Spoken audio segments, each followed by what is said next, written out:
every situation we are in, we have the choice.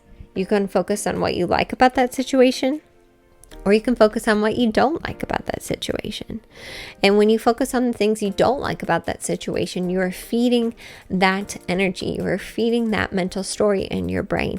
You're feeding that mentality, and that will start to grow. Vice versa, if you start to focus on the things you do want, you're going to see more and more of the things you do want. And every second, every millisecond of our life, we get to choose. So it's just a gentle reminder to you all. Don't beat yourself up when you fall in the first category of focusing on the things you do not want, but just come back and focus on the things you do want. It is truly that simple. Just pivot, like Ross Geller. Pivot to the things you do want to see more of in your life, and the things that you are so grateful in your life. Welcome to Alignment Adventures. This is a podcast where we explore what it means to live a fulfilling, aligning, and present life. I'm your host, Lindsay Tanner, and I am so grateful that you are here.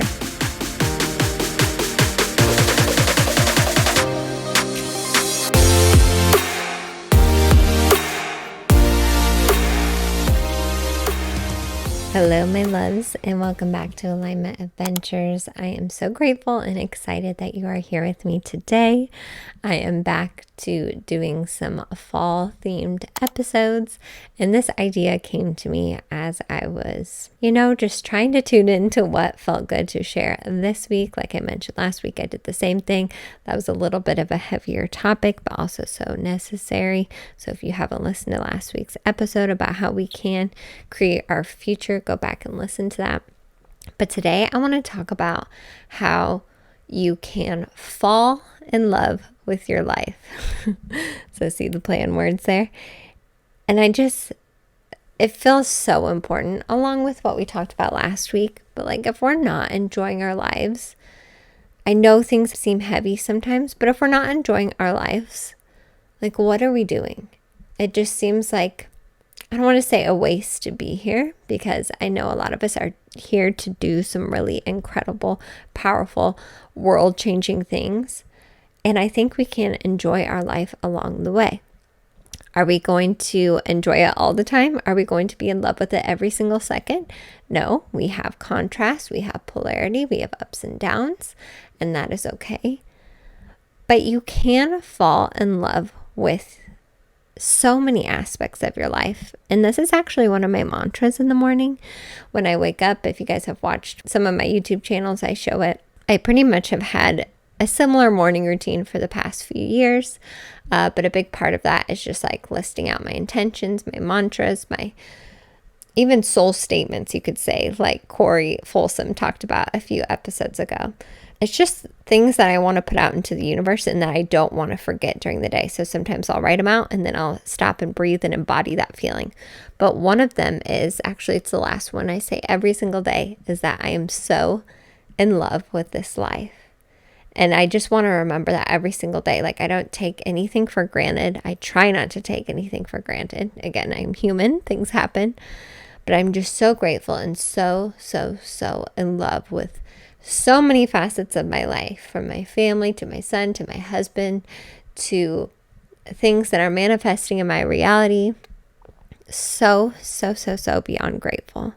So I just have some tips and tricks on ways that you can make life a little more fun, a little more enjoyable, and just, again, help you fall in love with your life. So the first thing I have on here, I feel like could be a little controversial, but I like to experiment with this when my son is napping, because that is when I do a majority of my work, is when he is sleeping. So I only have a finite amount of time, and you never know how long a toddler is going to nap. So it can be a little dicey sometimes. But what I've been experimenting with recently is doing the fun thing first. Now, I do want to say I'm lucky enough to genuinely enjoy the work that I do here on the podcast and that I create for my YouTube channel. I wouldn't do it if I didn't enjoy it, because it's something that I'm creating on my own, right? It's my own business. It's my own creations, right?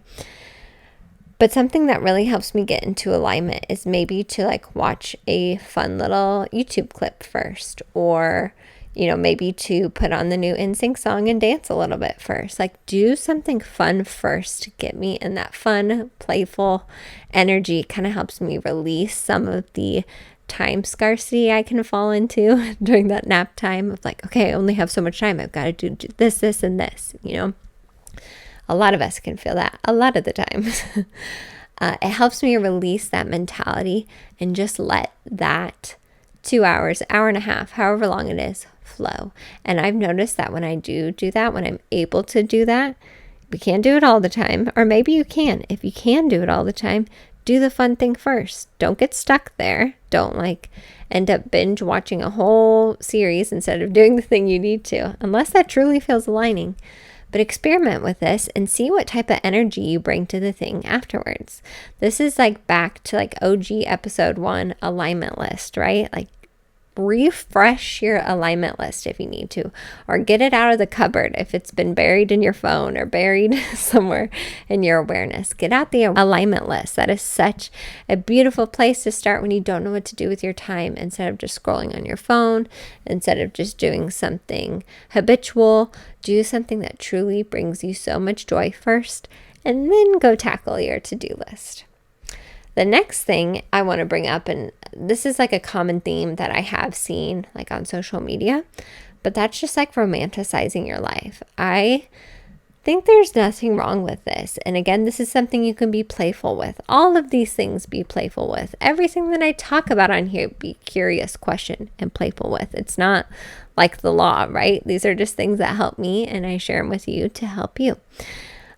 But just how can you romanticize your life a little bit more? How can you make the mundane more magical? That was an episode I had, I think about a year ago, right after I had Arlo. But sometimes we can get caught up in doing things on autopilot and just do things because we do them. Can you light a candle while you are folding your laundry to just increase the ambiance? Can you put maybe a YouTube ambiance on while you're doing the dishes? I love some of the fall ones. It's just a cute fall landscape with relaxing music. It just really ups the feeling of whatever you're doing if you have that on in the background. And there's so many different types. Or maybe it's just being in pure awe of what is happening around you. I've been trying to do that recently as I drive.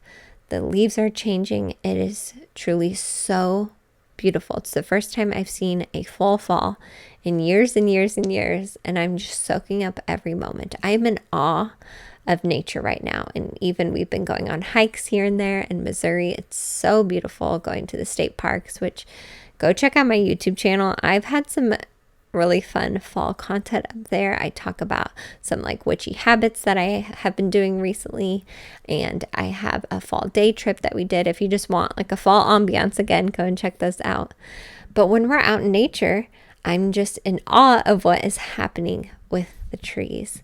And this is where imagination, or to me it's not really imagination, but just start with imagination and tuning into what feels right for you.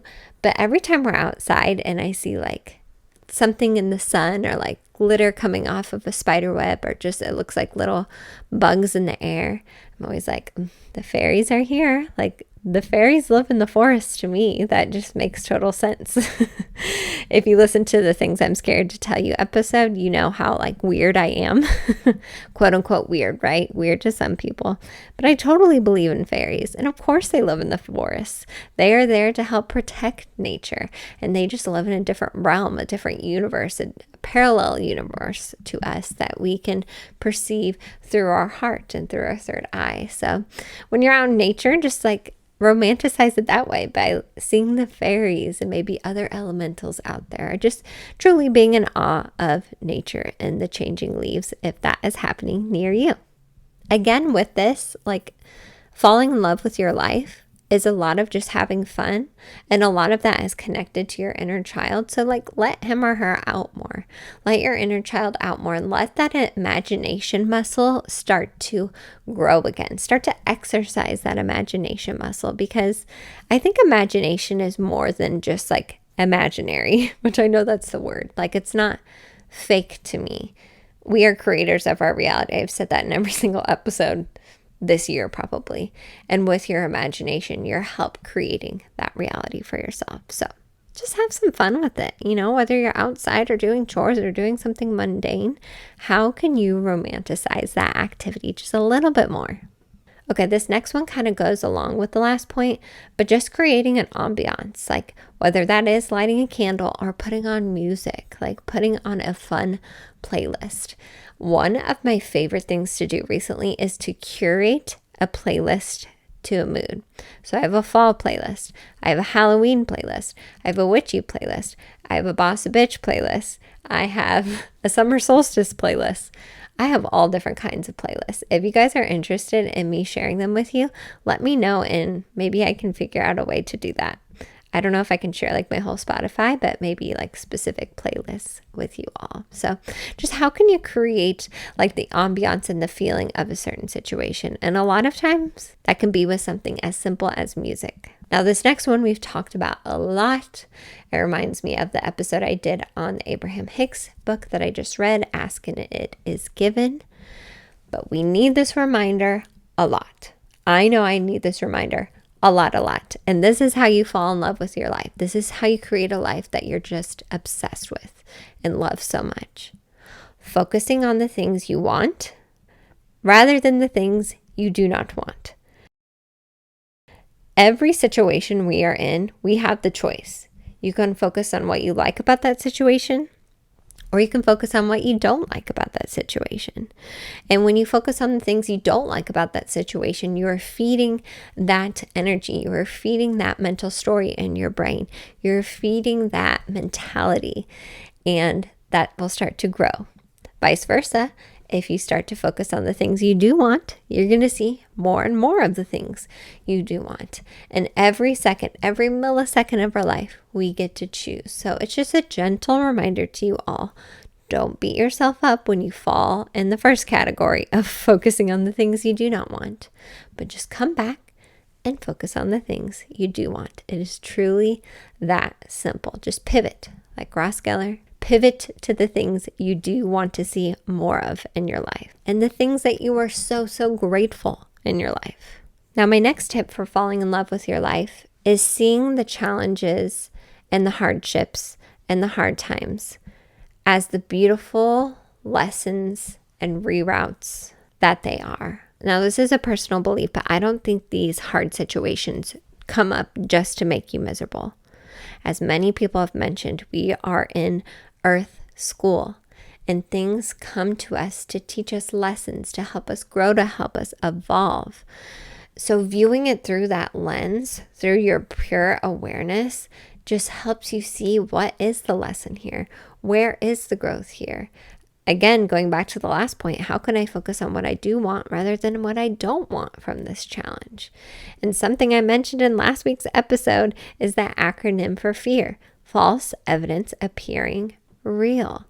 That comes up so much when we see challenges and adversities and unalignment in our life. We feed these fears that are truly illusions with these stories. And I know I do that with even relationships in my life. Like I feed the story that this person feels a certain way about me when that probably isn't even the truth. But then when I feed it and I think about it, I have this whole story in my head that maybe this person doesn't like me because of X, Y, and Z.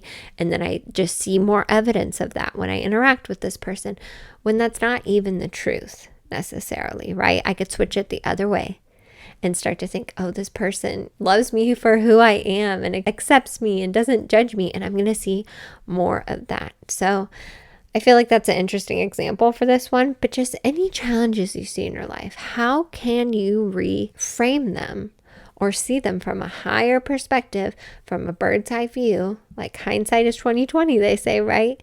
How can you see it from a bird's eye view? How is this helping you in this moment? And maybe you don't see it right now, but just be open to seeing it. Being open again.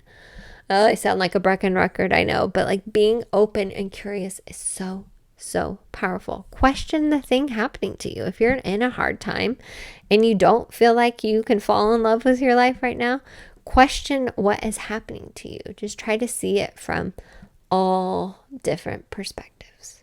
Now, the next one hits home for Lindsay.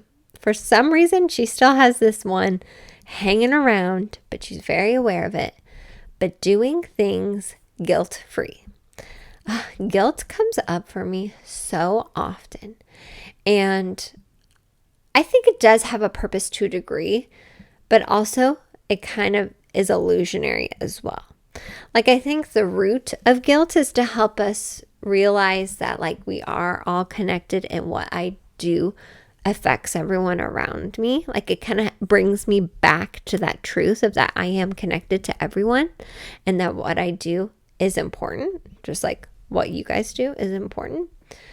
But it seeps into areas that it doesn't need to seep into. Like when you're trying to do something for yourself or just have time for yourself or do something for you, right? That's such a common narrative, especially for moms, that mom guilt of like, I can hear my baby crying downstairs, maybe with whoever's watching my baby, but I'm trying to get work done up here and I can't focus, or I go and do something and I feel guilty about it. Or maybe you spoke your truth, your true authenticity to someone, and then you felt guilty about it afterwards.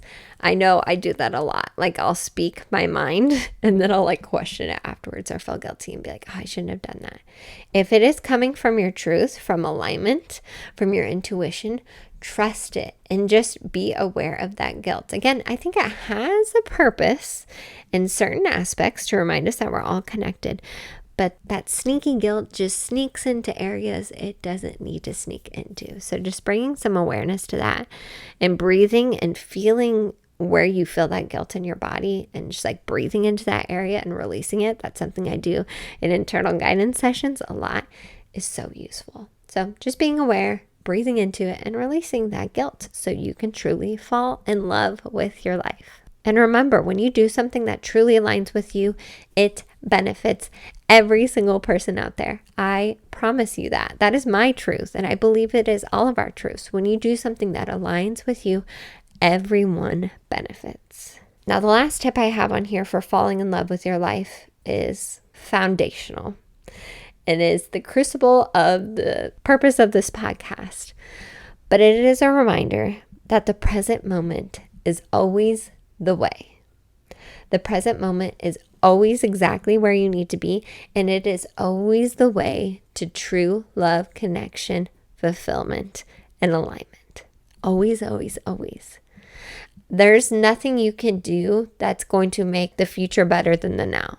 Although you are creating a beautiful future as well, there's nothing in the future that is going to make the present moment less significant, if that makes sense. Like, the way to true happiness and love and like just being so obsessed with your life is being present.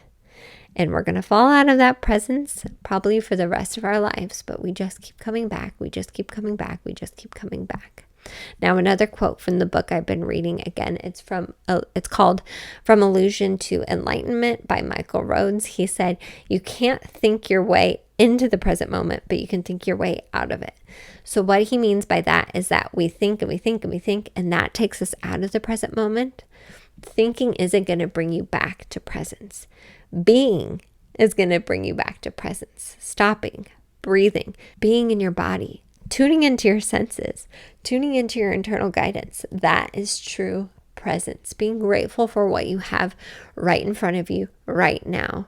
Connecting with your son or daughter as you're playing with them, laughing with them, laughing with your friends. Just having a good time is true presence. So I hope these tips were just useful reminders for you. Again, none of this is like Lindsay's Law, but just things that help me and that I hope can help you fall in love with your life, because we all deserve to be truly in love and truly obsessed with our lives, because we are the creator of our lives. So please share this episode with anyone that you think needs to hear this message, or you can screenshot it and share it with me on Instagram. Just tag me at Lindsay with an A, M as in Michelle, Tanner. If you have not yet and it feels aligned, please rate and review the podcast. I'm just so grateful.